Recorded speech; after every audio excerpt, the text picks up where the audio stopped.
तो दोस्तों आज की हमारी जानकारी वर्लपूल FF350 एलाइट के बारे में है, जिसमें कि सामने डिस्प्ले पर ये 5 एलईडी लगी होती हैं, 2 रेड 3 ग्रीन। तो इसकी जो पीसीबी में दिक्कत थी, हमने पीसीबी रिपेयर करवा के इसमें लगाई है। इस पीसीबी को लगाने के बाद हम इस फ्रिज को ऑन करेंगे। फ्रिज जैसे ही हम ऑन करेंगे, ऑन करते के साथ इसका सबसे पहले जो ऑन होगा, फ्रीज़र के अंदर फ़ैन जो लगा होता है उस पर सप्लाई जाएगी। 30 सेकंड के लिए सप्लाई रहेगी। उसके बाद इसका फ़ैन बंद हो जाएगा। फ़ैन बंद होने के बाद इसका कंप्रेसर ऑन होगा। फ़ैन बंद होते ही कंप्रेसर पर सप्लाई आती है इस मॉडल में। तो ये इसका कंप्रेसर ऑन हो गया है। कंप्रेसर ऑन ही रहेगा, रेगुलर कंप्रेसर ऑन रहेगा, बट फ्रीज़र का फ़ैन बंद हो गया है।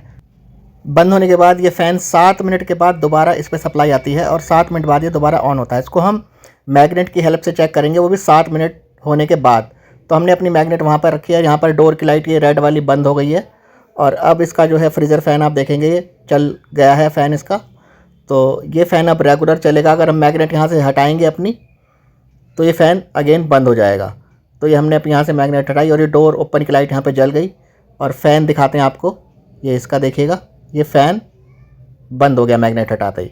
तो आई होप आज की वीडियो पसंद आएगी। Thank you.